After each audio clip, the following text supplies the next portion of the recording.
اهلا وسهلا ومرحبا بكل اوفياء الاذاعه القريبه منكم ميد راديو. كنتلاقاو معكم في حلقه جديده اليوم من برنامجكم صحه وسلامه، وهي اول حلقه في هذا الاسبوع. اليوم ان شاء الله الموعد غادي يكون رفقه الاستاذ محمد الحليمي، اخصائي التغذيه الصحيه والحميه العلاجيه، وان شاء الله على مدى حلقتين متتاليتين، يعني اليوم وايضا يوم الجمعه المقبل، غادي نتكلموا على صحه المراه في الشق او في الجانب الغذائي. الكثير من المعلومات والكثير من التساؤلات غادي نجاوبوا عليها ان شاء الله، سواء في هذه الحلقه او في الحلقه المقبله، كل ما عنده علاقه بصحه المراه كيف ما قلنا في الشق او في الجانب الغذائي اللي هو التخصص ديال الاستاذ محمد الحليمي، متخصص في التغذيه الصحيه والحميه العلاجيه. صباح الخير استاذ الحليمي، مرحبا بك معنا. تحية لك أستاذ عفاف، وتحية لفريق العمل، وتحية للمستمعين الكرام، وصباح الصحة والسلامة للجميع إن شاء الله. ربما هي فرصة أستاذ الحليمي لكثير من التساؤلات صراحة اللي سبق وكنت وصلت بها من عند العديد من النساء، وكنت وعدتهم على أنه ربما الحلقات اللي غتكون خاصة بهذا الموضوع هذا فيها غادي نتكلموا. ربما جات المناسبة ما كاينش أحسن من شهر مارس أكيد، رغم أنه الأوفياء ديال البرنامج كيعرفوا أنه الحمد لله احنا الحلقات ديالنا كلها بكل الفئات العمرية، وبغض النظر على الجنس واش ذكر أو لا أنثى، دائما المواضيع اللي كتهم المستمعين الكرام كتكون حاضره معنا. ولكن كتبقى تساؤلات استاذ الحليمي، بحال مثلا الكثير من السيدات كانوا كيسولوني على فيتامين او بالنسبه للصحه ديال المراه. كاين النساء اللي كانوا كيسولوا بزاف وبالحاح على الخلل الهرموني، رغم اننا طرقنا ليه شحال من مره، ربما غنرجعوا غنعطيو معلومات اخرى. كاين كذلك نساء اللي مازال كيسولوا على الاغذيه اللي كتقوي الحليب او اللي هي مديره للحليب بالنسبه للام المرضعه. يعني الكثير من التساؤلات اليوم ان شاء الله غادا تكون فرصه باش نجاوبوا عليها. غنقول لكل المستمعين الكرام اللي بغاو يتواصلوا معنا ويطرحوا اي سؤال فيما يخص الشق ولا الجانب الغذائي لصحه المراه، كيف العاده التواصل معنا من خلال الارقام اللي هي 05 22 46 72 50 51 او 52 او 05 22 88 00 60 61 او 62. كبدايه استاذ الحليمي، لما كنتكلموا على صحه المراه وغادي نمشيو للجانب الغذائي لحد الان الكثير من المعلومات كتروج، وربما كل مره كنسمعوا على حاجه جديده، كل مره كنسمعوا على بحث جديد، كل مره كنسمعوا على دراسه اللي هي جديده، ربما على مختبر او على جامعه اللي خدات المبادره وخدات واحد الفئه ولا عينه من الناس وكدير عليهم تجارب باش غتعطينا النتيجه من بعد. يعني هذا الشيء راه في كل ساعه كاين. الا بغينا اليوم نتكلموا استاذ الحليمي على المساله ديال صحه المراه في الجانب او في الشق الغذائي، تعرف كاين سؤال يطرح لحد الآن يعني في الشارع وربما أيضا عند الكثير من الناس العاديين، المسألة ديال الوجبات اللي كتحتاجها المرأة. أشنو الخلاف اللي كاين مع الرجل؟ واش كتحتاج الوجبات عددها أكبر أو لا كتحتاج ربما العناصر غذائية اللي هي أخرى؟ فهنا أستاذ الحليمي لما كنتكلموا على الأسرة المغربية كنعرفوا أنه ذاك الطاجين راه كيجمع الأسرة كاملة، فيها الأم وفيها الأب وفيها الوليدات وفيها الكثير من الأمور. فاليوم إلا بغينا نوضحوا المستمعين اكثر ربما ونوضعوا يعني غنقول يعني فهم جيد لهذه النقطه هذه بالنسبه للناس اللي مازال كيطرحوا تساؤلات، اشنو الجواب ديالك؟ نعم، هو اولا استاذ عفاف تحيه لك، ومادام يعني الانثى فيما كانت في العالم، وتحيه للامهات وتحيه لكل مراه في العالم. نتمنى ما يتقلقوش منا الرجال. علاش؟ لأن أي رجل في العالم راه الزوجة ديالو امرأة، والأم ديالو امرأة، والأخت ديالو أنثى. يعني هذا الشيء هذا راه ضمنيا راه كاين حتى الصحة ديال الرجل، فقط باش كومسا هكايا نحطوا الموضوع من الأول. فعلا احنا كنعيشوا هذا الأسبوع فيه اليوم العالمي للمرأة. قلت أنا المرأة ما خصناش نحتفلوا بها غير 8 مارس، خاصنا نكرموها في كل نهار، 8 الصباح، في 8 العشية، في 8 في الشهر، الأشهر كاملة، في أيام السنة كلها، في ساعات السنة كلها. علاش؟ لأن المرأة هي صانعة الأجيال. غادي نهضر على واحد الجانب اليوم نشوفوه غير من الجانب من واحد الزاوية أخرى، باش هكا الله وعسى الناس نفيقوا شوية الضمائر. ربما كاين الاهتمام بالمرأة وشنو دارت المرأة وبزاف ديال الأمور جيد جدا، هذه المسائل هذه. باقي عندنا واحد النقص فيما يخص الترويج الإعلامي للمرأة، وشنو خاص المرأة فيما يخص التغذية وفيما يخص الصحة ديالها. فإلا نجينا نشوفوا التقييم ديال صحة المرأة، وباش نكونوا صرحاء، هو هذا الحراك اللي كاين في العالم أستاذ عفاف دابا نوعا ما واحد السلبيه فيما يخص الجانب العاطفي. كنعرفوا حنا المراه عندها واحد الطبيعه عاطفيه، التكوين ديالها فيزيولوجي هو تكوين عاطفي. نعم. يعتمد على هرمونات. يعني المراه الا شافت المراه كتبكي الراجل الا شاف شي واحد كيبكي ما كيبكيش، ولكن المراه هذا من التركيبه العاطفيه ديال المراه. يعني المراه مهما كانت الا وعندها تركيبه عاطفيه، يعني الضحيه الاولى في هذا العالم اللي غاديين دابا، وهذا العالم اللي كنشوفوا دابا ملي كتشوف القنوات الاعلاميه وكتشوف هاد المشاكل اللي وقع في العالم، وهاد الاطفال اللي كيموتوا في العالم، وهاد الناس اللي كيموتوا في العالم، فالمراه هي اولا الضحيه الاولى. علاش؟ لانها انثى ولانها طبيعه عاطفيه وتتاثر بواحد الشكل اللي هو كبير بزاف. ثانيا اكيد كنسمعوا الاهتمام بالمراه ولا ديال السؤال المطروح، شنو درنا لهذه المراه هذه؟ هذا سؤال يجب اننا نطرحوه. المرأة تحتاج لبرامج تحسيسية واقعية، برامج اللي خاصة تعرف فيها الأجوبة ديالها للصحة ديالها أولا، لأن الصحة ديالها هي بالدرجة الأولى. زائد أن المرأة تحتاج لحنان المجتمع، والمجتمع خصو يحن على المرأة، ماشي هذا التحرشات، ماشي هذه المرأة وهذه الأنثى اللي حاطينها في الماركات واللي حاطينها في المكتب الاستقبالات واللي حطيناها في هذه الاشياء هذه. فعل وعسى اننا نفيقوا هذه الضمائر الضعيفه. كذلك انا يعني الوم المراه في حد ذاتها بعد النساء. علاش؟ لان مشاو في جوج اخطاء. الخطا الاول هو كتقول لك انا نهتم بالاطفال ديالي، ماشي ضروري راسي. لا، من دواعي الاهتمام بالاطفال، والاهتمام بالاطفال يستدعي انك تهتمي بنفسك. لان يعني بزاف من الامهات كيقول لك لا انا عندي وليدات وعندي 5 الوليدات وعندي 4 الوليدات ولا عندي ولد واحد، يعني عاطيه وقتي كله ليه 100%. لا، هذا خطا فادح. علاش؟ لان هذاك الطفل الا مشيتي انت غادي يضيع. داكشي علاش من دواعي الاهتمام بالطفل هو الاهتمام بالنفس. كذلك مساله اخرى هو ان الامهات الان، وكل شيء غيكون متفق معايا، لا دابا يلاه خارج باش ندوز الحلقه، مسكينه غاده في الشتاء وجرى وليداتها وغاده بهم للمدرسه. يعني انا يعني احذر جميع امهات العالم، الله يعطيكم الخير، عندكم واحد السم في الحياه ديالكم هو سم الروتين. خرجوا من سم الروتين، ما تخليوش حياتكم كيف ما البارح، كيف ما اليوم، كيف ما غدا. اسوأ حاجه ممكن انها تعذب المراه هو انها عارفه راسها كيف ما عاشت البارح غتعيش اليوم وغتعيش غدا وتعيش نهار الاربعاء، تعيش نهار الخميس، تعيش اسبوع كامل.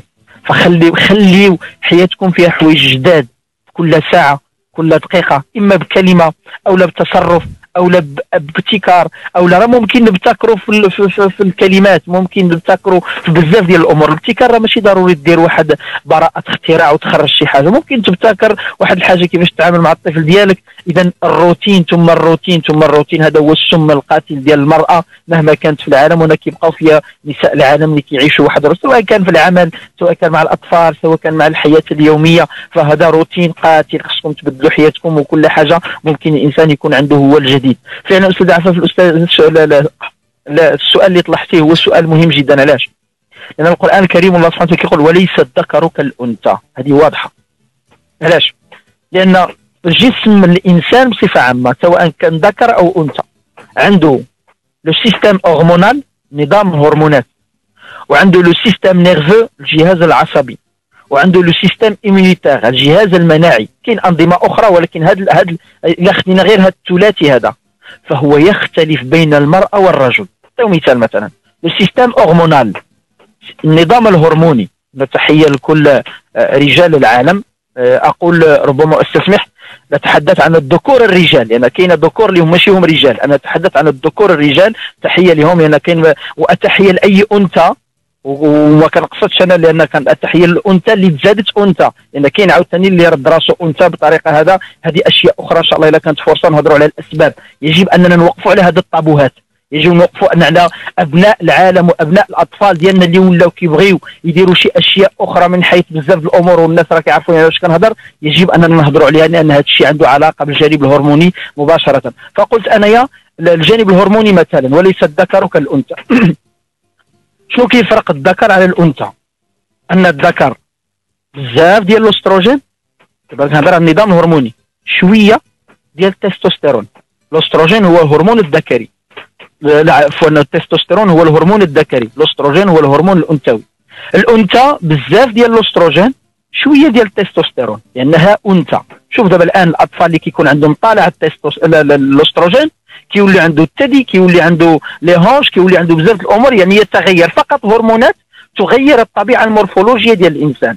فالانثى في الطبيعه مثلا الهرمونيه فهي هرمونات استروجين. مثلا الجهاز العصبي، الجهاز العصبي ديال المراه ومعروف لان الناس دابا ربما فاهمين واحد المساله باللي النساء وهذه الاشياء التي تقال دابا، يعني الفهم الغلط ديال ناقصات يعني عقل ودين، هذا مفهوم يعني الناس كيشرحوا بطريقه غلطه بزاف. علاش؟ لان المراه والرجل بحال اليد اليمنيه واليد اليسريه، هذا كيكمل هذا. مستحيل يكون يعني نظام في الحياه دون انه يكون دماغ المراه ودماغ الرجل. دماغ الرجل في اشياء اللي خاص المراه تكملهم، ودماغ المراه فيها اشياء اللي خاص الرجل يكملهم. داكشي علاش الله سبحانه وتعالى عطانا الزواج من اجل التكاثر، وهذه اشياء يعني صحيه وجيده جدا. فالجهاز العصبي عند المراه هو جهاز يميل الى الجانب العاطفي، الجهاز العصبي عند الرجل هو يميل الى يعني الاشتغال وبزاف ديال الامور. نظام المناعه مثلا، نظام المناعه هو يتغير من الرجل الى المراه. المراه مثلا يعني الا تعصبت يعني كتقاسني الجهاز المناعه ديالها اكثر من الرجل.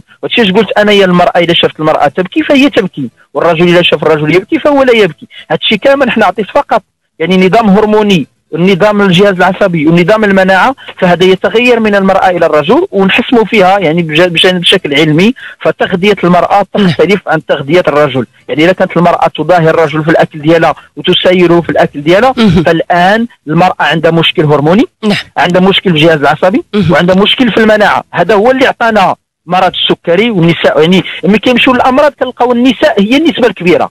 السكري النساء، السرطانات النساء، الغده الدرقيه النساء، الفيتامين دي النساء. فهذا الشيء كامل هدايا جاي من التركيبه ديال المراه، لان المراه ولات كتضاهي الرجل في الاكل ديالها. فالمراه انا اليوم غادي نهضر ان شاء الله، غتبقى واحد قسم ان شاء الله غادي نحاولوا الاسبوع الجاي غنهضر على واحد يوم كيفاش المراه خاصها تاكل، شنو الاغذيه اللي خاصها تكون في المنزل ديالها، شنو الاغذيه اللي خاصها توصل للجهاز الهضمي ديالها، من اجل اننا نضمنوا ان تكون عندنا صانعه الاجيال بصحه جيده. نعم.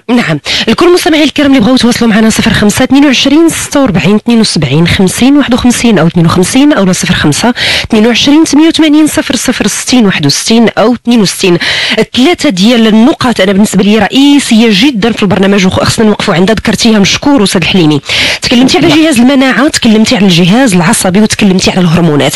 يعني ثلاثه ديال النقاط اللي هي تقاست عند الكثير من النساء اليوم وعطات العديد من المشاكل الصحيه والعديد من الامراض اللي اليوم المراه المغربيه كتعاني منها، وربما يعني المراه على مستوى العالم. يعني ثلاثه ديال النقاط رئيسيه ربما، ونتمنوا ان شاء الله انه التدخلات ديال المستمعين الكرام والتساؤلات ديالهم غادا تزيد تغني باش كل مره تعطينا معلومات اللي هي خاصه بكل واحد فيهم.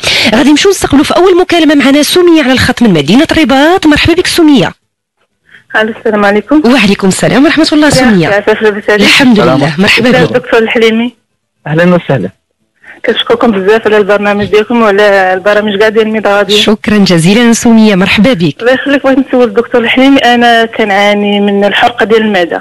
اول حاجه سميه شحال في عمرك؟ 23 سنه. 23 سنه. يعني كنعاني من شنو كديري في الحياه اليوميه ديالك؟ نعم. شنو كديري في الحياه اليوميه ديالك؟ ربة بيت. جيد. شوف يعني سميه، كنتمناو من كل المستمعات الكريمات يلا تكوني انت هي البدايه، لانه الحمد لله اليوم ما شاء الله الكثير من النساء ولات عندهم هذه العاده. استاذ الحليمي غا ربة بيت، واش سهلتي ربة بيت؟ غا ربة بيت حيديها سميه. شوفي ربة بيت بكل ثقه في النفس، شوفي وبكل فخر ربة بيت. شكرا والله. يعني كنعاني من الحرقه ديال المعده لحد الدرجه ما كتصورش. يعني كنفطر الحرقه، كنتغدى الحرقه، كنتعشى الحرقه. يعني ما واخا مشيت عند الدكتور عطاني يعني واحد التريتمون خديته وما كملتو نفس الحاله ما بقاش. بغيت نسولك عافاك، درتي التحليله ديال الجرثومه الحلزونيه؟ لا ما درتش. واخا نوجهك ان شاء الله. واخا سميه ان شاء الله نجاوبوا على السؤال ديالك. شكرا جزيلا. العفو سميه، شكرا جزيلا لك. وربما مره غنبداو نذكروا هذه الاشياء استاذ الحليمي، لانه بعد مرات حتى وذكر. شوف سبحان الله، كل الكلمات اللي كتكون فيها شده مشدده يعني في الشكل ديالها كيكون عندها واحد الوقع، عندها واحد الصدى، عندها واحد القوه ايضا. شوف ربة بيت بديك الشده فوق الباء راه ما جاتش من فراغ نهائيا. فاليوم بغينا كل سيده مغربيه هي فعلا ربة بيت تفتخر بهذه المساله، ما نبقاوش نسمعوا وانا غير جالسه في الدار انا غير ربة بيت. فهذيك ربة بيت ربما الا غفلات على دوك الاشغال اللي كدير كل نهار غير يوم واحد غادي يبان فرق كبير عند الاسره كامله وكتبان القيمه ديالها. وربما راه كلنا استاذ الحليمي ما كاينش اللي ما عاناش منها. الوقت اللي كنا في الدراسه والام كتسافر الهم اللي كيكون عندك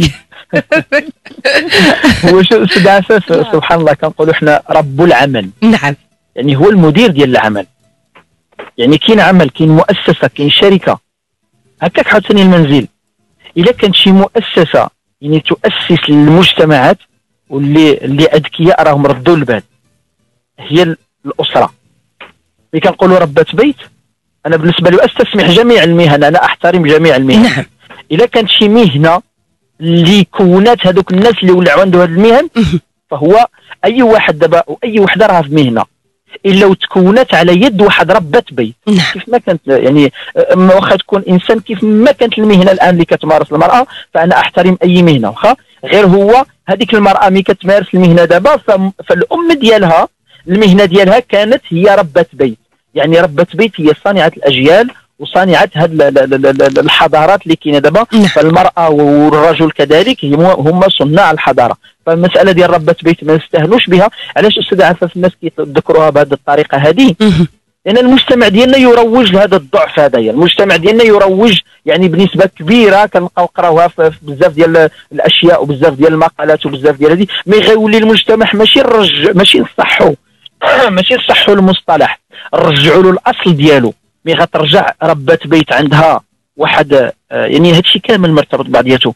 مي يولي عندها بيت خزين وتولي تاكل مزيان وتولي بزاف ديال المجتمع ديالنا غيولي يقدر هاد المسائل. وهادشي هذا ان شاء الله هادشي حنا كنرجعوا له شويه بشويه. راه ماشي كنصحوا بقدر ما حنا كنرجعوا له الاصل اللي هو خاصو يكون. والنصيحه اللي غادي تعطي الاخت سميه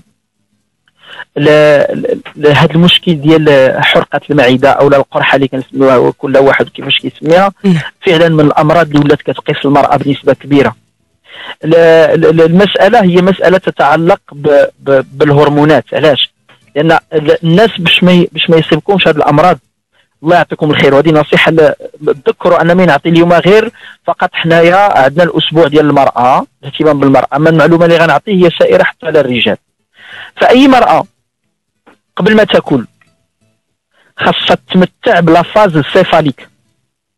لا فاز السيفاليك هي ملي كنقولوا المغاربه العين اللي كتاكل، كنقولوا راه العين اللي كتاكل.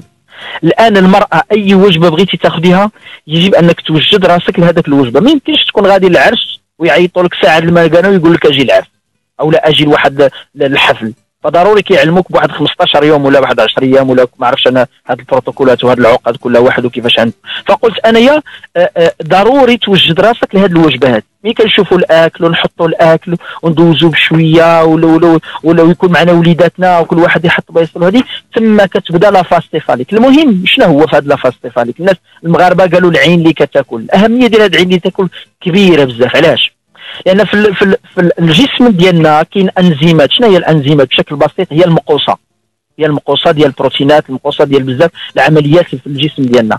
هاد الانزيمات منها البيبسين، منها التريبسين، منها الكيموتريبسين. هادوما هما اللي كيقطعوا لنا البروتينات. فانت ملي كتبدا تشوف الاكل كيتفرز حمض الكلوريدريك. والناس كيقولوا القرحه، هذه القرحه ولا الحرقه عندها مباشره علاقه بحمض الكلوريدريك. وحمض الكلوريدريك هو حمض حارق. داكشي من الانسان الا قدر الله كانت عنده شي رده ولا شي حاجه كتحس بواحد المروره، هذاك هو حمض الكلوريدريك. البي اش ديالو راه كيوصل لجوج. يعني راه تحط واحد شي حاجه اللي هي من النحاس ولا الزنك راه تذوب. يعني هذا البي اش اللي هو كبير بزاف. جميع البكتيريات تقتل في هذا الوسط هذايا. كيبدا باللعاب من موراها كتهبط. هذا الوسط يعني قاتل لكل البكتيريات. الا ملي كيولي عندنا هذا نمط العيش واحد البكتيريا اللي كتقدر بريزيستي اللي كتقاوم كتسمى الاشبي ليكوباكتير بيلوري. هاد الجرثومه الحلزونيه شنو كدير؟ كتمشي كتسكن في البيلور بالمناسبه. وهذه رساله للناس اللي كيحسبوا السعرات الحراريه.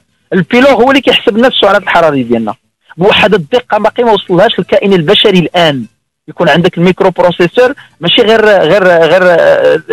الجيل الاخر كاع مستحيل يحسب لك بحال البيلور لي كالوري السعرات الحراريه.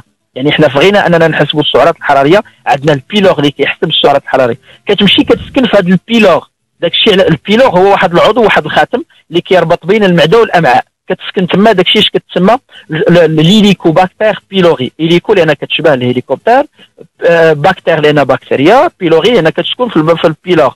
الوغ ملي كتسكن تما كاين الناس اللي غيقول لك حمض الكلوريدريك خصو يقتلها لان كيقتل كل البكتيريات. لا، هاد الجرثومه هذه شنو كدير؟ كتدور راسها بلامونياك. ملي كتدور راسها بلامونياك كتسكن في الحفيرات اللي كاينين في هذا البيلور، وكتولي هاد الحموضه ما كتقيسهاش وكتكاثر وكتعطيك هذا. واكثر من هكا شنو كتعطي؟ اجمل الناس اللي عندهم الاش بي عندهم فقر الدم. علاش؟ لان في المعده كاينه واحد الجندي سميتو الفاكتور انترانسيك، كيمشي كيهز فيتامين بي 12 كيلصق معها في المعده كيوصلها حتى للامعاء. ملي كيكون عندك هاد الحرقه كي عندك مونك في فيتامين بي 12 فيتامين بي 12 كيولي عندك مشكل في انتاج الكريات الحمراء ليماتوبويز، وكيولي عندك فقر الدم. هادشي ملي كيجي الجسم ديالنا كامل. فانا اللي غادي ننصح الاخت الكريمه انها ما دارتش هاد التحليلات تمشي عند الطبيب ديالها وتقول له بغيت ندير تحليله ديال الجرثومه الحلزونيه، لان غالبا غتكون هي السبب وراء هذا المشكل. نعم. قبلوا في مكالمه اخرى هذه المره من بعد سميه من مدينه الرباط.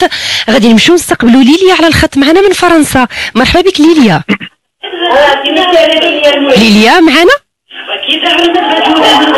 ربما ليليا ما كتسمعناش نهائيا، لان حتى الصوت عندك يوصل معطل. فليليا لو سمحتي سمعينا من التليفون. نعم ليليا معنا؟ للاسف كاين مشكل في وعليكم السلام ورحمه الله. شوف ليليا سمعينا من التليفون. واخا باش نتفرج. واخا شكرا لك ماشي مشكل. مرحبا بك ليليا. فوالا تفضلي ليليا. مرحبا بك. السلام عليكم. وعليكم السلام ورحمه الله. اول حاجه كنبغي نشكركم بزاف على هذا البرنامج. العفو مرحبا بك. هو برنامج فعلا شيق وقيم درجه عاليه. شكرا جزيلا. كنتنبعني فارغ الصبر الاثنين والجمعه باش نتصنت لكم. مرحبا بك ليليا. اهلا وسهلا. انا بغيت نسول الله يخليك الدكتور. اييه. عندي واحد البنيه عندها 5 موا. واخا. و ابارتير دو 6 موا بغيت نبدا لها ديفيرسيفيكاسيون اليمونتير وما عرفتش واش نبدا لها بلي فخوي بحال اختها ولا لي ليغوم ولا يعني ندخل لها ديريكتومون اللحم وهذا، حيت هي اختها كانت كتاخذ لو بيبرون وجيت لها ابارتير دو 4 موا وجيت لها بلي فخوي هما الاولين، وهي دابا لا دوزيام في بدات لها لو سان دونك غادي نبدا في لو 6 موا. فوالا هادي لا كيستيون ديالي. يعني مازال كترضعيها؟ اي كنرضعها. اييه. داكوغ. الوغ اولا ان شاء الله في السيزيام مو تبدا لا ديفيرسيفيكاسيون اليمونتير. اييه ان شاء الله. داكوغ. واخا ليليا. شكرا بزاف. العفو ليليا. شكرا لك شكرا لك. تواصلتي معنا من فرنسا. تفضل استاذ الحليمي. نعم احنا دابا قدام وقدام مشروع اللي هي الطفله. فاكيد الحلقه ديال اليوم يعني كتهم حتى الطفلات وحتى الاطفال كاملين وحتى الطفلات، لان المشكل اللي واقع هو اننا خصنا نبنيو واحد الجيل من الاصل يكون جيل جيد. النصيحه اللي غنعطي لامهاتنا الله يجازيكم بخير والله يرحمكم الوالدين في هذا النهار، ردعوا وليداتكم. الرضاعه ما كاينش شي حاجه غتعوض الرضاعه. هذه يعني اشياء غنبقاو نعاودوها حياتنا كامله. يعني اذا كانت في التكرار افاده، يعني ما كاينش شي حاجه اللي ممكن تعوض الرضاعه ديال الام، لان الرضاعه ماشي غير اكل، ماشي غير حتى في لا كومبوزيسيون. ما كاينش شي تركيبه او لا شي كائن على وجه الارض، هذه قاعده يكونوا متاكدين منها اللي كيسمعونا كاملين دابا، لا مختصين ولا امهات ولا. نعم. وغتسمح لي استاذ الحليمي ربما هنا غير باش نشيروا، ربما كتكون ظروف صحيه، ربما كاين الكثير من الامور اللي كتخلي مثلا الام كتلجا للرضاعه الاصطناعيه. تعرف على انه الامهات ولا الاباء هذه المره مثلا الا مثلا لظروف كيف ما قلنا الوليد ولا البنت كياخذ رضاعه الاصطناعيه، يقرا العلبه يشوف هذيك العلبه اشنو فيها. فالمختبر اشنو عامل واحد العباره اللي فيها على انه نصيحه لكل ام على انها قبل ما تعطي للابن ديالها ولا للرضيع ديالها ولا للرضيع الحليب الاصطناعي تفكر قبل ما تاخذ القرار. هذه المختبر يعني شوف هو خصو يسوق المنتوج ديالو، ولكن كيخلي مسؤوليته بهذه العبارات، عامل على انه يعني راه قرار كتاخذه يعني الام والاب، وراه كيكون مشترك بطبيعه الحال، وربما كاينه ظروف اللي كتحكم في هذه المساله، ومن بعد كيعطيك عباره اخرى ولا جمله تحتها على انه حليب الام غذاء كامل حتى حاجه ما كتعوضه نهائيا. نعم. هو تف قانون حقوق الطفل في العالم واللي سانين عليه اغلب دول العالم. نعم. كاين فصل خاص واستدعى في فصل في قانون الطفل في العالم، فصل خاص ماشي بالرضاعه، باللي الاعلام ديالنا واللي المختصين ديالنا خاصهم يحسسوا بالرضاعه. نعم. يعني هذا فصل يعني اقوى من انه حق، يعني نقولوا مثلا حق الرضاعه. يعني حق الرضاعه راه بالنسبه لي انا مي كيكون فصل يعني ينص على ان الاعلام وكل شيء خاصه يساهم في التحديث، فهذا فصل اقوى من ذاك نعم، هو يلزم يعني راه في الزام يلزم اكيد. وهذا اغلب الدول ثانيه على هذا القرار هذايا. ففعلا الرضاعه يعني بالنسبه لي انا يعني كل الانسان يشوف الرضاعه شنو كدير. راه والله العظيم لو الامراض، وحنا اليوم كنهضروا على المراه، فالمراه كانت طفله واحد النهار، كانت رضيعه واحد النهار، فإذا خدات من الأم ديالها الثدي غترضع الأكل وغترضع القوة وغترضع العاطفة وغترضع الحنان وغترضع داك الشيء كامل اللي هي غترضعو لوليداتها، لأن الأم راه كترضع داك الشيء اللي رضعات هي في الحنان ديالها، في المبادئ ديالها، في كل شيء ديالها. راه في الرضاعة كاين مبادئ، كاين صحة، كاين علم الاجتماع، كاين كل شيء في هذاك الرضاعة. لو الإنسان يبغي يبحث في هذه الرضاعة هذه راه غادي تشوفوا العجب العجب.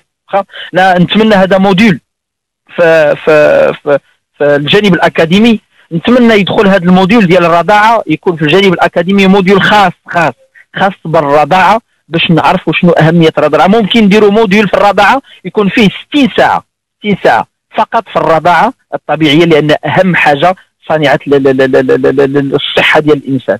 ففعلا البنيته اللي غادي تبدا لا ديفيرسيفيكاسيون اليمونتير جيد جدا انها واعيه ان 6 شهور فاش غتبدا هذا الغذاء التكميلي. استفدت الحمد لله، البنيته الثانيه رضعتها والطفله خدات الرضاعه ديالها جيد جدا. هذا الشيء خاصو تفاصيل فيما يخص اللي غادي نقولها، هو ان كنا درنا استاذ عفاف درنا هذا الرضاعه الغذاء التكميلي درنا جميع يعني من 6 شهور ل 8 شهور، من 8 شهور لسنه، يعني كنا عطينا بالتفاصيل. اللي غادي نقول له هو انها ترجع للحلقات ديال ماد راديو وتكتب الغذاء التكميلي وغتلقى ان شاء الله داك الشيء بالتفصيل، يعني تقريبا واحد 3 ولا 4 الحلقات وتصنت لهم بشويه وتشوف ان شاء الله. لان حنا كنبداو مع الطفل المرحله الاولى يستانس فقط بالاكل. كيفاش يستانس بالاكل؟ ممكن نبدا له انايا بالقرعه الحمراء، يعني تكون مسلوقه ولا مبخره مطحونه مزيان، او الجزر اللي هو الوقت ديالو دابا، غير كل نهار نديروا اكل ولا كل يومين نديروا اكل. هذه القاعده علاش؟ باش نشوفوا الطفل واش عنده شي ولا الطفله واش عندها شي حساسيه لواحد الغذاء. الوغ كل نهار نديروا. والاطفال الله يعطيكم الخير راه معلقه 2 معلقات كافيين، ما تبقاوش تعطيو للطفل حتى هذه 2 معلقات، لان الطفل يستانس ولا تكستور ديال الغذاء يعني البنيه ديالو يكون قريب من بنيه الحليب، يعني يكون من الاحسن. وكنمشيو شويه بشويه في 7 شهور 8 شهور كنبداو نعطيو الاغذيه شويه قاصحه سوفور مثلا ديال هاد البطاطا الحلوه، تكون يعني البيغي ديال البطاطا الحلوه اللي كننصح انا الامهات. هاد المساله ديال شد الطحين وحمرو وعطي للطفل، او لا شد مثلا البيغي ديال البطاطا، انا لا انصح لا بالطحين ولا البطاطا في السنه الاولى. يعني هادشي انا اتحدث كوني مختص واتحدث كوني اب. فهاد الاشياء هذه شد الطحين وحمرو وهاد الاشياء اللي كاينه دابا فنبعدوا. الوغ باش نبعدوا على هاد الاشياء كاينه حلقات بالتفاصيل كنا هضرنا عليها، نتمنى من الاخت انها ترجع لنا ان شاء الله وغتلقى الاجوبه ديالها. نعم وغدا نقول لي على انه ممكن تمشي لموقع ماdradio.ma، غضغطي لي على بودكاست، من بعد غضغطي في الاول غضغطي على ايميسيون، ضغطي على صحه وسلامه، سيري اليسار الصفحه وغتلقاي بودكاست، يعني التواريخ كلها ديال الحلقات. والا كيف ما شاء الله استاذ الحلمي مثلا غير يوتيوب كتبي مثلا الغذاء التكميلي مع استاذ الحليمي او لا برنامج صحه وسلامه ان شاء الله، وتلقاي الحلقات كلها ممكن تسمعي لها في اي وقت بغيتي. من بعد ليليا من فرنسا هاد المره في مكالمه اخرى غادي نستقبلوا معنا امينه على الخط من فيغيغ. مرحبا بك امينه. السلام عليكم. وعليكم السلام ورحمه الله. امينه صباح الخير دكتور ديالنا. اهلا وسهلا. كنشكركم بزاف على هذه البرامج. هذا واجب. المشكله ديالي هو انني كنعاني من غثيان. علما بان التغذيه ديالي تقريبا كناكل الخضره، يعني داكشي طبيعي الا بغيت داكشي بيو. خليه طبيعي بلاش بيو. لا صافي نخليوه غير طبيعي. عارف فيغيغ دابا انا راجلي فلاح. داكشي عندنا بيو ما الصراحه. فيغيغ باقي عندكم الاكل، فيغيغ باقي عندكم الاكل من اروع ما كاين، غير نتوما خاصكم تلتزموا بداك الاغذيه ديال منها تنميو المنطقه ديالكم ومنها تستافدوا من هذه الاغذيه. جو سي بيان وعارف ان فيغيغ فيها اغذيه جيده جدا من حيث الجوده ديالها. نعم تفضل. كنسمعوك امينه. قلتي عندك مشكل ديال الغثيان، كتوصلي للدرجه ديال القيء ولا كتبقاي غير مروعه كيف ما كنقولوا؟ ما النهار كله. ما كتوصليش حتى للقيء؟ لا. شحال المده تقريبا وانت عندك هذه الحاله؟ سنين تقريبا. سنين 6 سنين هكاك. نعم. وجا من بعد شي حدث ولا غير هكا وصافي؟ حدث. مثلا شي حدث مثلا حمل ولا ولاده ولا هذه وبقى فيك هذا الشيء؟ لا ما حملش اصلا، ما عمري ما حملت اصلا، ما كاينش وليدات. اي داكوغ نعم داكوغ. شكرا. واخا نوجهك ان شاء الله. العفو امينه، شكرا لك تواصلتي معنا. كنسمعوا بزاف هاد العباره استاذ الحليمي، كاين اللي كيوصل للدرجه ديال القيء وكاين اللي لا كيقول لك كيبقى غير الخاطر ديالي مثلا مروع او لا كيبقى بحال حاس بتخمه او لا شي حاجه. هي قالت بلي عندنا المشكل ديال الغثيان، يعني عايشه به هذه مده ديال سنوات تقريبا 5 سنين شارت. نعم، هو الغثيان استاذ عفاف ممكن يكون عنده بزاف ديال الاسباب. نعم. مثلا علاش المراه الحامل كيجيها غثيان؟ ممكن يجي لاي واحد، ولكن فقط باش ناخذ المثال، لان كيكون مشكل، ماشي مشكل، كيكون واحد التغيير في الجانب الهرموني.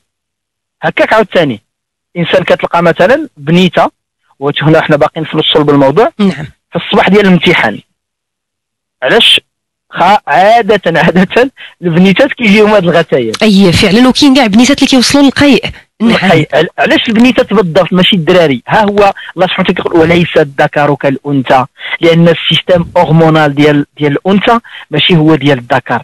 فهادشي اش كنقول انايا، علاش كيجي هاد الغثيان؟ هي باقا بنيته، والناس الامهات مثلا اللي كيكونوا كبار ما كيكون عندها لا حمل حتى شي حاجه وكيجي هاد الغثيان، لان كيكون مشكل ديال الكورتيزول، هرمون الكورتيزول. وحنا في السيستم هرمونال، قلت انايا المراه والرجل كاين انظمه كبيره بزاف، ولكن ركزنا على الثلاثي: سيستم هرمونال النظام الهرموني، سيستم نيرفو الجهاز العصبي، والسيستم ايمونيتير الجهاز المناعي. فالامتحان شوف شنو كتعيش الطفله مثلا في الامتحان في الغثيان. انا فقط باش نعطيو مثال، غثيان جاي من التغير النظام الهرموني، جاي من لو سيستم نيرفو الجهاز العصبي اللي ضاغط عليها، راه عندك امتحان وعندك هذه وبزاف وهذه وزائد كتدوز مورا الامتحان كنخرج لها داك الحبوبه ديال الصهد اللي كتكون في الفم سميتها لاغتاس. الوغ هذا الفيروس هذا كيخرج، الوغ هبوط المناعه عند هذه الطفله هذه. مشكل الجهاز العصبي، علاش؟ لان الكورتيزول اثر عليه. مشكل في الهرمونات، لان الكورتيزول اثر عليه. فهادشي كامل هدايا جاي من التغير الهرموني. فالتغير الهرموني عند الاخت الكريمه اكيد غيكون عندها شي مشكل، واكيد الا بغينا نجتهدوا فغادي نحطوا القوس. ربما الانسان كيوصل لواحد السن وكيكون باقي ما كتبلوش انه يعني يتزوج. في الزواج يعني الانسان كيبقى يفكر بزاف، كيبقى يدور اشياء كثيره. الارزاق بيد الله، نهار تزاد الانسان السعاده والشقاء والرزق والعمر هادو ما كاينش اللي غيحيدهم لك. يعني انا نفضل واحد الانثى مثلا يعني تكون باقا كتسنى الرزق ديالها انها تزوج، ولا تزوج بشي واحد اللي تكرفص في حياتها. فهادشي اش كنقول انا، السعاده والشقاء والرزق والعمر اكيد هذا الموضوع يكون مأثر على الاخت الكريمه. فالارزاق الله سبحانه وتعالى اللي كيرزق الانسان السعاده والشقاء والرزق والعمر. هنا غيكون الكورتيزول طالع. هذا الكورتيزول طالع لان قالت هذه 6 سنين. يعني حنا المراه ملي كتفوت واحد السن كتبدا تقول راه هذا المصطلح وسمحوا لي فات عليا التران. نعم، وربما الحاله وصلت الحليمي ولا يضربني تران. وكاين مساله ربما وصل الحليمي حتى الوقت ربما ما كاينش وليدات، ممكن هذه المساله حتى مأثر عليها، لانه كنسمعوا مثلا على حاله نفسيه. يعني سيده اللي كتكون مثلا مازال ما رزقهاش الله بوليدات وكتعيش ديك الحاله مثلا ديال الوحم، كتلقى عندها ربما قيء، كتلقى عندها غثيان، يعني عايشاه وهي يعني لما كتمشي عند الطبيب السيده ما حاملاش. هو تا الاستاذ عفاف، هو تا المجتمع استسمح بعض افراد المجتمع لا يرحمون. علاش؟ كتكون المراه ما كتولدش، كتمشي عند الام ديالها، هي باقا ما قاتله الخبر ولا هذه كتبقى كما كنقولوا حنايا كترمي لها الهضره. يعني انا كنقول انا من احسن الناس اللي عندهم مشكل يعني الصراحه من الاول باش الانسان يرتاح. كتبقى الخاله ترمي لها الهضره، فوقاش غنشوفوا وليداتك، الام فوقاش غنشوفوا وليداتك، العائله فوقاش غنشوفوا وليداتك. المراه كتولي عندها هذا المشكل هذا وكتعيش واحد الدوامه. وحنا في الحلقه اليوم ديال الام، هذا الدوامه كل واحد عنده واحد فيرسيون ديال الدوامه كيعيش فيها. فاكيد هذا غيكون موضوع من المواضيع اللي كتاثر على الاخت امينه. طلع على الكورتيزول ممكن يسبب هذه المساله هذه. وكما قلتي استاذ عفاف، يعني كاينين حالات فعلا اللي عشت معاهم انايا واللي شفت هذه المساله هذه. يعني شفت امهات اللي يعني جاوا عندنا في الزيارات اللي كيعيشوا هذه المرحله هذه، مع العلم ان ما كاينش هذا يعني ما كاينش علامات ديال الحمل ولا اشياء، ولكن هكا كيعيشوا هذه الاشياء النفسيه. فاكيد ممكن تكون هذه المساله. ونعطيك المثال ديال الناس اللي غادي عندهم امتحانات. الان دابا كتلقى وحده مثلا بالغه عندها 20 سنه عندها واحد لونتروتيان، هادشي دوز واحد لونتروتيان، كتدخل في لونتروتيان كاين اللي كيبكي، كاين اللي كيجي كيكون له واحد كيفاش كيتصرف. فهذا نابع من التغير الهرموني اللي كيكون خاصه عند الانثى فهذا يعني خاصنا نشوفوا الاصل ديال المشكل باش تما كنعرفوا المشكل فين كاين بالضبط. وبعض الحالات القليله كيكون سبب هذا الغثيان كيكون مشكل على مستوى في الاذن ديال الانسان.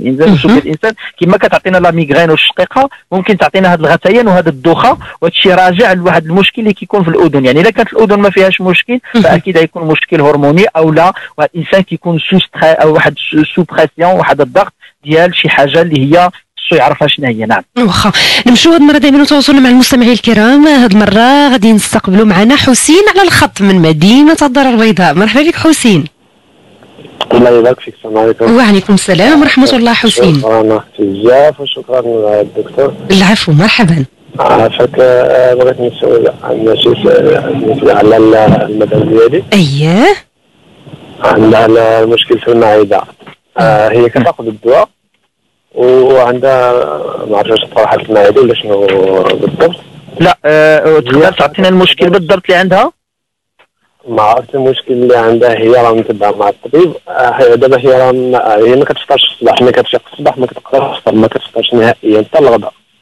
الا فاقت الصباح بكري مثلا 8 هي دابا كتفيق دايما راسها وترجع تسمع حتى ل 11. نعم واخا بغيت نسولك عافاك، هذه الزوجه ديالك؟ لا الزوجه ديالها استاذ الحليم. الزوجه ديالها ذاك نعم.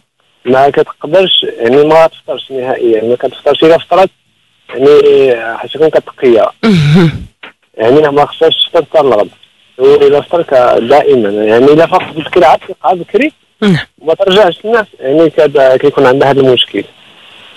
وهي اصلا ما كنتش كتاكل الزيت العود، ما كتشربش لي اتاي وحالي. الزيت العود كنت ولفت عليه بزاف الصحه دعمي عاد ولات كتاكلها، ولكن المشكل ديالها باقي عندها هو واخا نوجهك ان شاء الله. واخا شكرا لك حسين تواصلتي معنا، شكرا جزيلا. وكنتي شرتي لها في البدايه ديال الحلقه استاذ الحليمي عانوا هذه المشاكل ديال المعده من اكثر المشاكل الصحيه اللي كتعاني منها الكثير من النساء. وفعلا نعم انا نقول علاش، لان تصور استاذ عفاف شوف الجسم كيفاش مرتبط. حنا قسمنا الجسم مزيان، نقسمه اكاديميا، ولكن من نخرجوا للواقع خصنا نجمعوه لانه هو اصلا مجموع. اجهزه الجسم راها مجموعه. الرسول صلى الله عليه وسلم قال مثل المؤمنين في توادهم وتراحمهم وتعاطفهم كمثل الجسد الواحد اذا اشتكى منه عضو تداعى له سائر الجسد بالسهر والحمى. المعده مثلا، شوف الانسان دابا عنده مشكل في الامعاء، هذا متفق عليه. العالم الان دابا عنده مشكل في الامعاء، يعني اقلها القبط والكونستيباسيون. بين المعده وبين الامعاء وبين الدماغ كاين عصب كيتسمى لو نير فاغ. هذا لو نير فاغ هذا اكيد الا كان مشكل في الامعاء يطلع المشكل المعده. نعطي واحد المثال باش تشهى الاكل ويعجبك الاكل وتاكل مزيان ويكون عندك شهيه. كاين الناس دابا كيقول لك انا ما عنديش شهيه. علاش؟ شنو التفسير العلمي ديال هذا ما عنديش شهيه؟ حنا في الجسم ديالنا عندنا واحد الجهاز العصبي كيتسمى لو سيستيم نيرفو اوتونوم، فيه السمباتيك والباراسمباتيك، الودي واللا ودي. انت الا كنتي مقلق يشتغل النظام لو سيستيم نيرفو سمباتيك، مي تبغي تاكل وتشهى خصو يشتغل لو سيستيم نيرفو باراسمباتيك، وما عمرهم كيخدموا بجوج. يعني ما عمرك انت تكون مقلق وتشهى تاكل. هذا التفسير هذا. يعني عندنا الودي ولا ودي، سمباتيك والباراسمباتيك. الا كنتي مقلق يشتغل السمباتيك، الا كنتي كتشهى يشتغل الباراسمباتيك. والسمباتيك والباراسمباتيك ما عمرهم كيخدموا بجوج، يعني ما عمرك تشهى وانت مقلق. هذه النقطة الأولى. النقطة الثانية الأخ الكريم، أول حاجة الله يجازيكم بخير، وهذه نصيحة للناس كاملين. يعني إن فوا أنت من تعيط مثلا في واحد البرنامج خاصك ضروري تكون عارف المشكل ديال الزوجة ديالك. علاش سولته أنا واش الزوجة ديالو؟ أنا ما سمعتش أنا في الأول الصفة ديالها. سولت واش الزوجه ديالو لان ظنيت انها تكون مثلا واحد السيده من الاسره ديالو ماشي الزوجه ديالو، ولكن استسمح الزوجه ديالي خصني نكون عارف المشكل ديالها. الناس اللي كيوقع هو الطبيب راه الطبيب ما غيجاوبكش الا ما سولتيش، لان الطبيب ما عرفش هو التساؤل ديالك. اي طبيب في العالم الا سولتيه غيجاوبك. هذه يعني الطبيب هو في اخر المطاف هو انسان. يعني وانا اتحدث عن الناس اللي عندهم ضمير، اكيد في العالم موجودين بنسبه كبيره، وفي المغرب تبارك الله موجودين بنسبه كبيره. الطبيب من تسولو غيجاوبك. يعني انت ملي تكون خارج مع الطبيب قول له اعطيني المشكل ديال الزوجه ديالي، شنو اسم المشكل، لان امراض المعده استاذ عفاف كتوصل ل 200 مرض ولا 300 مرض ولا 350 مرض، والاخوان المختصين راه كيعرفوا هذه المساله، اللي غاسترو كيعرفوا هذه المساله هذه. فانا ما يمكنش انايا الطبيب غيتوقع شنو السؤال، ضروري انت خصك تسولو. الوغ شدوا واحد اللائحه، كاين الناس كيقول لك انا كنمشي كنتلف، وشدوا ورقه نوجدها انا ونمشي مين نمشي كيما مثلا اي واحد كيوجد في ورقه، نمشي انايا في الطبيب مين يكون معاه وعارفك شنو هذا السؤال، وكنظن ان اي طبيب في العالم غيجاوب على هذه الاسئله هذوما. فهذه مساله يعني واضحه.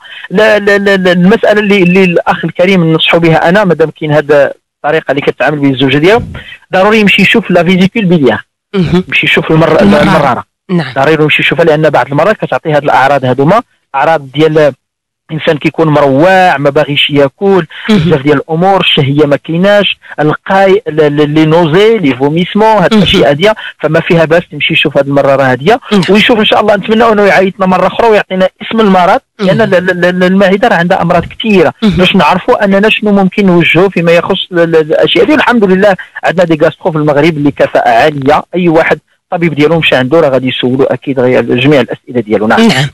على غرار الكثير من المشاكل الاخرى استاذ الحليمي، بدينا كنشوفوا ايضا العديد من النساء بالنسبه للمساله اللي هي خاصه بالتجاعيد، ربما دابا ما بقيناش كنتسناو واحد السن مثلا باش السيده عاد كيبان عندها تجاعيد. اليوم راه في المرحله ديال العشرينات كنبداو كنشوفوا يعني فتيات او نساء بالتجاعيد. هنا غادي نمشيو للجانب الغذائي استاذ الحليمي، واش كاين حمايه من التجاعيد عن طريق عناصر غذائيه مثلا؟ نعم، هذا سؤال مهم جدا استاذ عفاف. هو الحلم ديال كل مرأة تجاعيد ما يجيوهاش بكري. كان استاذ عفاف في الحلقات الماضيه قلت حنا راه كنساو. الوغ الصحفي ملي كيفكر في واحد النقطه، لان صراحه هذه النقطه هذه ما كانتش مدرجه انا عندي، مي مشكوره استاذ عفاف في هذه. غادي نديروا لها حلقه خاصه، ولكن هي باش نفسرها. نعم. لا التجاعيد ولا داك الزغيبات البيضين الشيب. اي الشيب كاين دابا البنيتات عندهم 20 عام كيبان عندهم الشيب، مساله عاديه. علاش؟ باش عاديه ماشي هو في الفيزيولوجيا، ولكن عاديه الا كان عندك مونك ديال فيتامين بي 12 مثلا يبان عندك هذه الزغيبات، لان الزغبه هي اصلا بيضاء خصها باش تصبغ. كان حنا عندنا لي ميلانوسيت هما خلايا كتصبغ، بحال داك الصباغ اللي كيصبغ لك الدار.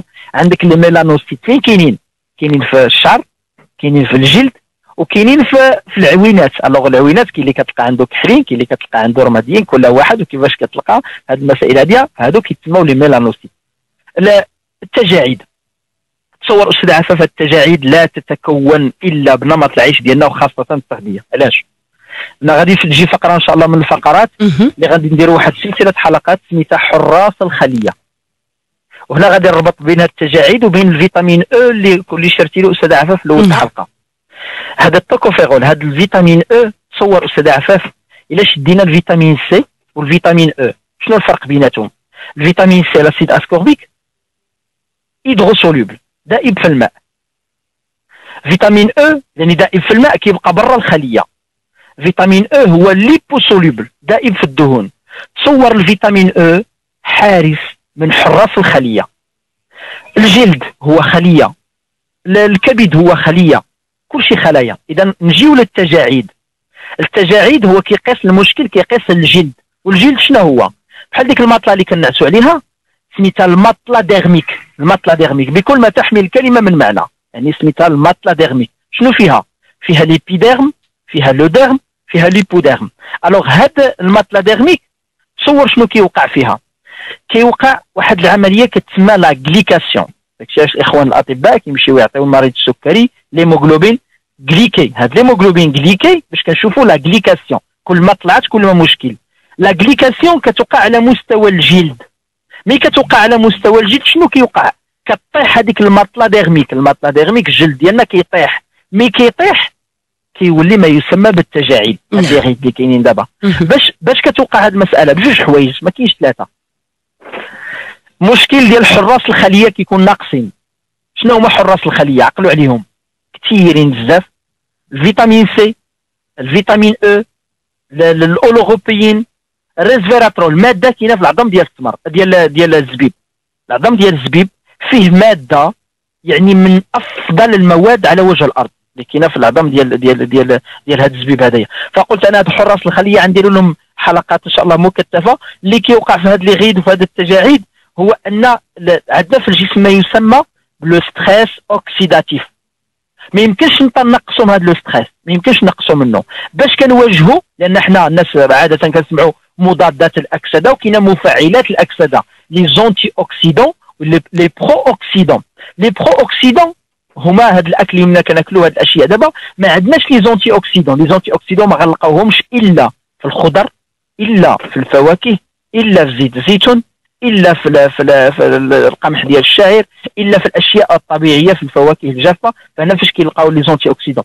اي واحد بغى يحمي راسو من التجاعيد فعليه انه يكون عنده واحد الحوض ديال حراس الخليه في الجسم ديالنا ان شاء الله. ولنا حلقات ان شاء الله، غيكون سلسله حلقات على هاد حراس الخليه، لانهم هما السبب. غنديروا ان شاء الله للمراه غنديروا حلقه على التجاعيد، ونديروا حلقه على داك الشيب، على هذا الشيء عنده علاقه مباشره بالتغذيه. وان شاء الله ملي غيجي الوقت غادي نفصلوا علميا في هاد الاشياء ان شاء الله باذن الله. واخا غنمشيو لنقطه اخرى ايضا ربما كيتسناوها الكثير من المستمعات استاذ الحليمي. نعم. هو المساله ديال العصبيه.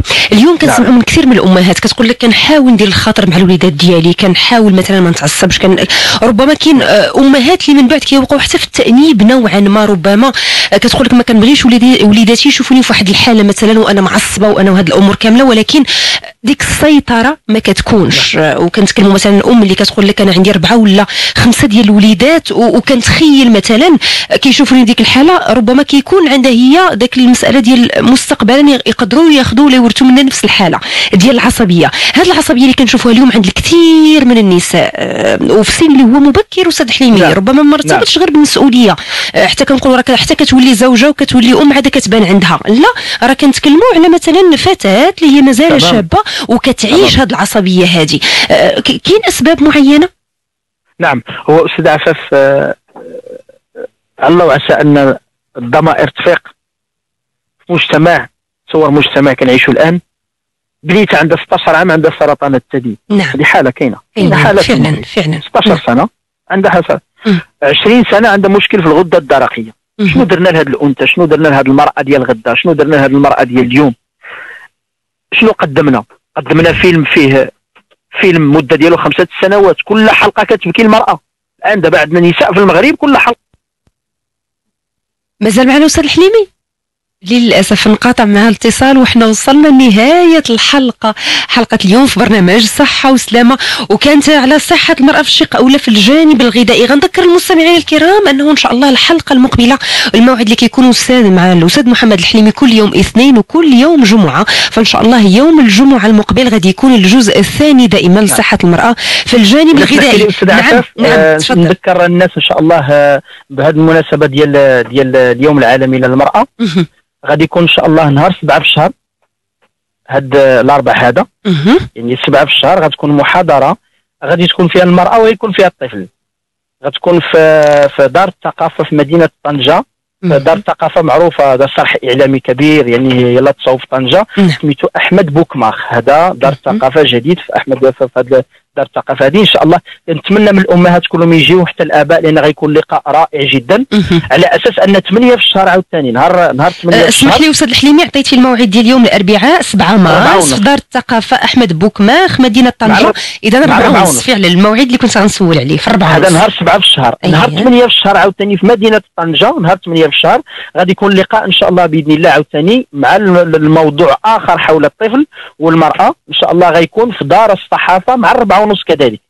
يعني الناس ديال طنجة على موعد مع لقاء ان شاء الله يعني يكونوا فيه بزاف يعني ديال الاشياء جميله جدا. نهار 7 في الشهر في دار الثقافه احمد بوكماخ، ونهار 8 في الشهر في دار الصحافه ان شاء الله في مدينه طنجه ان شاء الله. والموضوع نكملوه ان شاء الله في الحلقه المقبله ان شاء الله باذن الله. ان شاء الله باذن الله. شكرا لك جزيل الشكر مره اخرى الاستاذ محمد الحليمي. غدا ان شاء الله غنتلاقاو معكم في موعد جديد مع موضوع جديد دائما كيهم الصحه والسلامه ديالكم من خلال برنامج صحه وسلامه. لكم اطيب ورق تحيه من عفاف ماجد رفقتكم وراء الميكروفون. شكرا جزيلا لزميلتي سعيده عقال اللي التحقت بنا من بعد عطله امومه، من بعد ما رزقها الله تعالى بالمولود ديالها الثالث نزار شريف. يا رب ان شاء الله تشوفي كيف ما كتمناي، ومرحبا بك معنا مره اخرى ومع طاقم ميد راديو. زميلتي سعيده عقال اللي كترافقني في الاخراج، والشكر الجزيل لسميحه عشوبي كان في استقبال مكالماتكم. بقيت اوقات طيبه وممتعه، قضيوها دائما رفقه برامج الاذاعه القريبه منكم ميد راديو. الى اللقاء.